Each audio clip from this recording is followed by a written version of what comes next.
Hello everyone, this is Jeremy Daniels coming at you with another World of Warships video. Little tier 6 match that I ran about a week and a half, 2 weeks ago. Yes, pretty standard. It's a 5-7 match where I'm mid-tier. Though I say 5-7 match, there's only one tier 7 each side, the top tier battleships. Otherwise we have one more battleship than the enemy team does, and they have not just one more cruiser, but two more tier 6 cruisers. So they have an additional tier 6 cruiser and a tier 6 opposing a tier 5. 4 destroyers each side round out the group. And here we are, start of the battle. Two brothers. Now, as a lot of people probably know from watching my channel or just playing warships in general, US battleships are not the most nimble of things in responding to changing map conditions. You have to plan ahead. You have to be paying attention to the map, even more so than ships like the Congo or the Scharnhorst, or even the North Carolina through the Montana. You got 21 knot top speed all the way up through the Colorado. So a lot of your tactical options really are based off of your initial position at the start of the match. But even more so, you have to be paying attention to the map and adjusting your positioning based off of the changing flow of battle. Because if I suddenly realize I need to get from, I don't know, say G9 back up here to D6 because our cap's being taken, well, even in a fast ship I can't make that. But I might be able to make it back if I'm in a destroyer or in a light cruiser that's able to make a quick turn and speed on up there at 35, 38, 40 knots. But in a 21 knot US battleship, ain't no way. So you have to pay attention to the map, you have to pay attention to where your ships are, where the enemy ships have been last spotted. And that is really the recipe to success for US battleships. Now, this match here is going to be a little slow in the start. So, I will state, the end of this match is going to illustrate something perfect about about our clan, the Dark Fin. We believe in the Dark Fin clan that every single ship leaves port with at least one torpedo. That is itself. And it's a guided torpedo, too. But, like I said, that will come about in a few hours, or by the end of this match. As it stands here, we're just getting the initial open up. Lobbing shells back and forth at the extent of our range. Just to kind of start jockeying for position, trying to make an opening to exploit. Omaha fired at me, missed. My return shots didn't catch anything either. Long-range shot against a maneuvering light cruiser. How it goes. Texas lobbed a volley my way. Here they come, and strong American steel armor is nothing to worry about. Why I talk in Russian accents for this, I don't know. Just anyway. Toss another volley out of the Omaha. Not gonna catch anything on it. You do have to be careful, and you have to be patient with your salvos in a battleship. But there are also times where you need to just go ahead and recognize that when you're going to have the option to just fire off a salvo because you're not going to have anything to shoot at all for the next 25 or 30 seconds anyway. Yep, there's our Nicholas, first blood, got caught in a cross torpedo set up from kamikazing the Fujin over there. Minakaze took out our Colorado on the western flank, but our Nicholas should be right about now.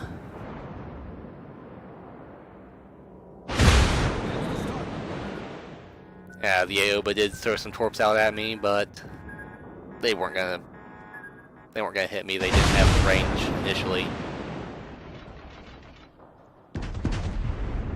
put some shells over at that Kirov. I think I get a few hits through the superstructure. I was having to pull my aim up so it actually went over the island, so better some shells than nothing. I guess the kamikaze lasted longer than I thought. Maneuvering around, and at this point I have realized one very important detail. If you haven't figured out already, if you look at the map, their Leander was last spotted right at the mouth of the channel between two brothers. Oh, the Fubuki just took out the Kamikaze R. Nice. So that's one sneaky Japanese boat that we don't have to worry about. Now, as I was about to say for two brothers here, on this map, this channel is very tempting to take right at the beginning. Oh, and ooh, I knocked that Kirov down to 130 some odd hit points, but you know, our allied Omaha, he secured the kill. It's all good. I'm feeling a little lousy here just because I'm going to slow this down. I feel a little lousy because, quite honestly, I'm almost 6 minutes into the match. I've done under 13,000 damage. I've already fired like 6 or 8 full salvos, and I've got practically nothing to show for it. A little disappointing, but it just is what it is sometimes. But anyway, as I was saying, with the map here, two brothers being the eponymous large land masses here, this channel between them is very, very tempting to go and do an early game rush. You know, you get it, especially on standard battles, so you push through, you start capping their base, you cause the two groups, or the two wings of the enemy formation, to have to try to fold back on themselves, or to have to split off a couple ships from either wing to come back in to defend the base. The thing is, if you push early game, generally, you're going to come out here about 3 minutes in, and you're going to have ships here, and you're going to be right here, stuck in a crossfire. You can angle this way, you're going to get splatted like that. Angle this way, you get splatted like that. It's just not going to be a fun time. Now, there are several videos out of people actually making the channel run, and it working out swimmingly. But it's one of those things where, yes, it works great once, works great twice, works great once in a blue moon. It works horrible the rest of the time. Because you come out, you just get splatted, and now your team is down 1, 2, or even 3 ships, depending on how many people YOLO through with you. I mean, I suppose it could be fun or interesting to get if you could get your full team of 12 together, mass up, and then push through. It would at least be interesting. I wouldn't put it as being effective. But but what this Leander is doing, and as you can see, our cap has already started getting captured. He waited. He waited a little bit, then after he saw that we were all kind of spread out, then he started moving up. And he's parked right about here, I believe. I can't see, no smoke as of yet. So he's parked right here, blocked from line of sight by this little peninsula of land, and by this protrusion of the island as well. But waiting till the mid or late game can be very effective, especially when this is, instead of being standard battle, it's domination. So you have a team, usually there's a fight for Alpha and Delta, and so and each team will usually capture one side while the other team captures the other side, and which means the side that your team captured, those ships over there have generally gotten taken out or have been forced to fall way back, and now you can push through, and now instead of having it where you're getting caught in the crossfire, all the enemies are on one side, and now you can come up here, catch them from the mid here, from over here, and from up here. But I digress. Anyway, enough about the tactics for the map. Let's get back to the action. Alright, and so I'm doing a little bit of a turning around. I see. There's a Texas over there. He's kind of bow on towards me. I believe. Yeah, he's turning flat, broadside to a battleship. As Jingle says, that's a paddling. So, oh, and darn it, shell cam's not working now. Oh well. Not a great hit. 3 pins. I think one of those actually got eaten up by a module instead of actually giving me damage. It's still 8,000 damage, so he's beat up just a tad bit. You can see he starts repairing. And now for another quick moment. Got a cruiser. Granted, that cruiser is only about click and a half, 2 clicks from being at the extent of my range. But he's broadside, and I'm a battleship. That's a paddling. And this is the point where things will turn a wee bit more explosive. Drops off of sight. Continue sailing on. Triple Citadel. Deleted. Now, as I mentioned, that Leander is capping. Luckily, both the Graf Spee over there, our Emerald, and our Fubuki, well, and our Omaha as well, all of these people also realized what was going on. The Fubuki over on the far side also recognized what was going on. Put another volley out at that Omaha. Not really broadside on, but he still ain't feeling too good. Leander's gonna start peppering me with his armor piercing. Yeah, a couple. He could easily render onto me a death of 1,000 cuts if he has the chance to. Unfortunately, he's got no cover, and he is sitting there. Yes, he's nose on, but he doesn't have much hope because he's got a lot of us shooting at him. So there we are. Another 8,500 damage. And from the other shots from the Graf Spee and the Emerald, he's down to half his health. So, Buki throws out some torps.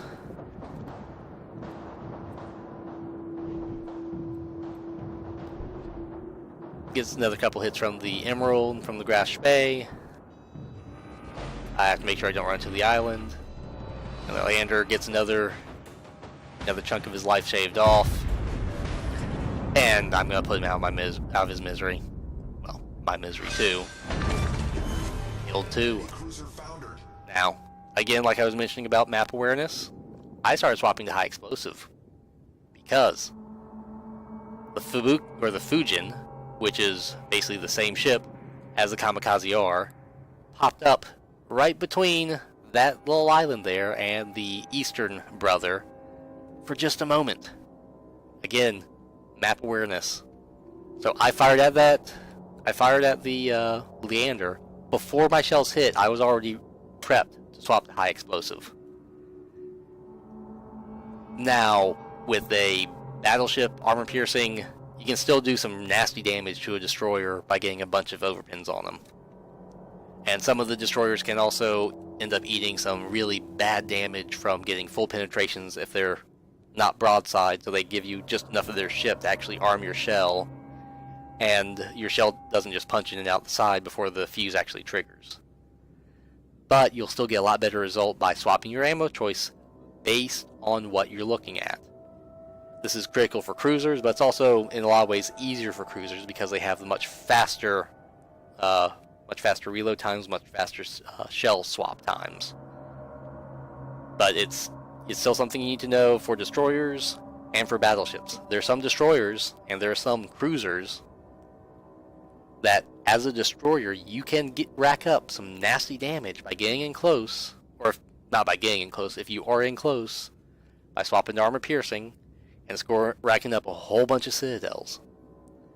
And with the battleships, we have seen how annoying, and in some cases disgusting, the British battleships can be with their overpowered high explosive.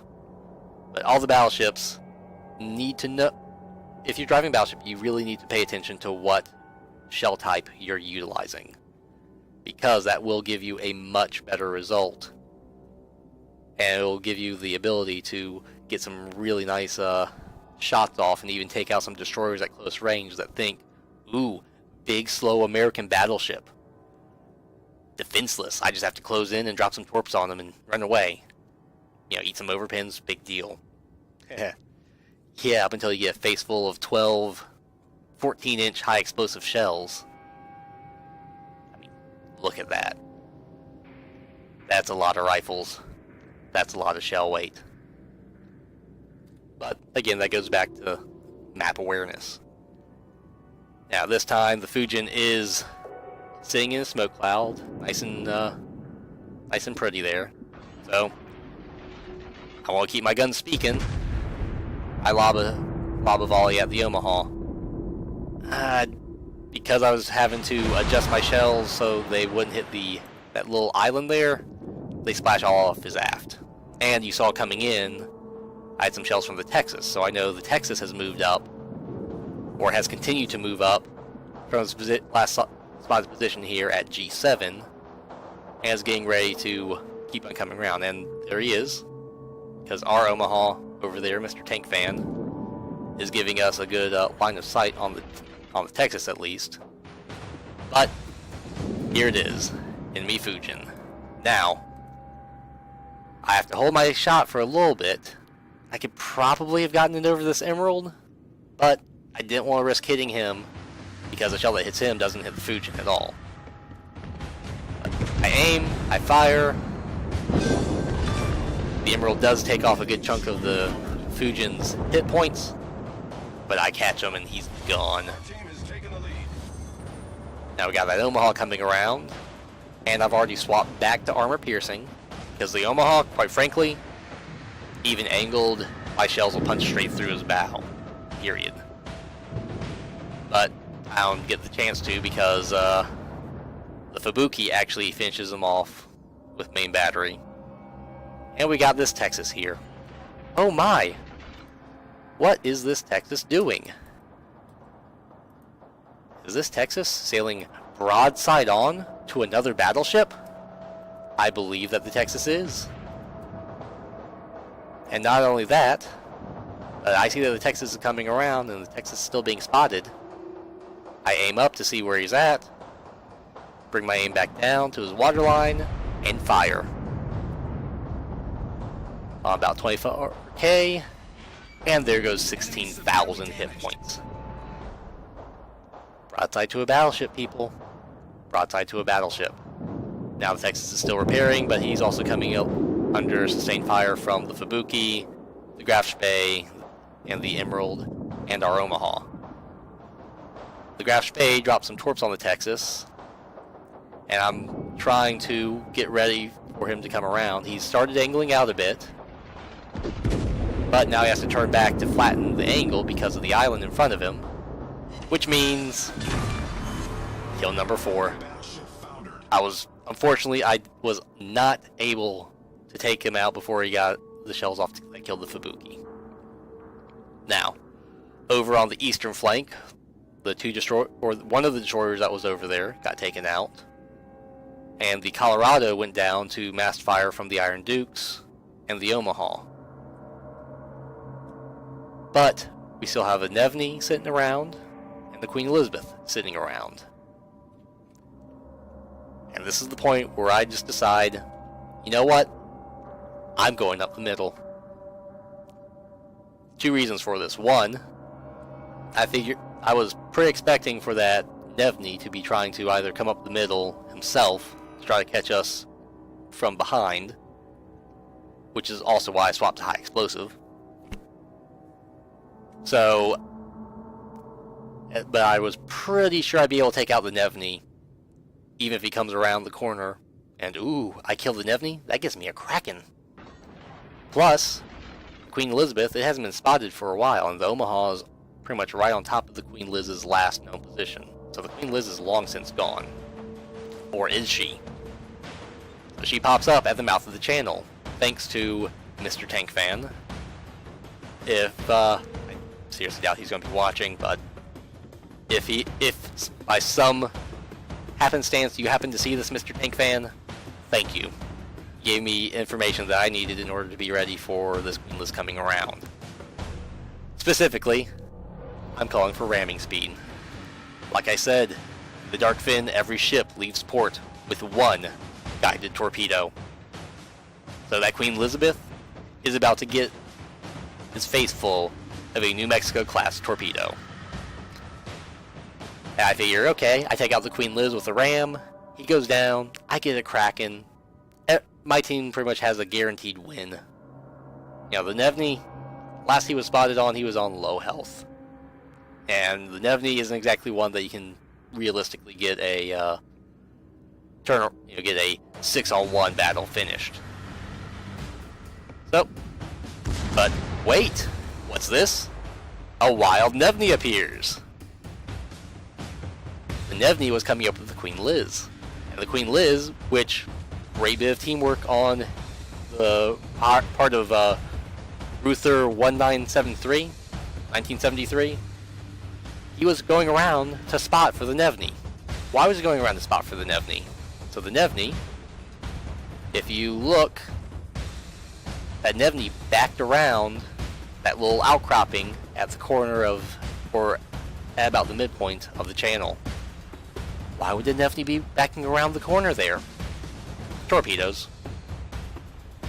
So, I've already greeted the Queen Liz, but instead of me firing at the Queen Liz, that Nevny on 400 health, yeah, he's getting some armor-piercing shells, which all it takes is one overpin.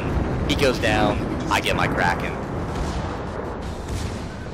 There's his torps, like I said. So instead of me turning broadside, which I wasn't planning on doing anyway, I just go ahead and take both the torps on the nose, repair, get my heal going, and I'll let y'all enjoy the rest of this in slow motion. This is Jeremy Daniels, signing off.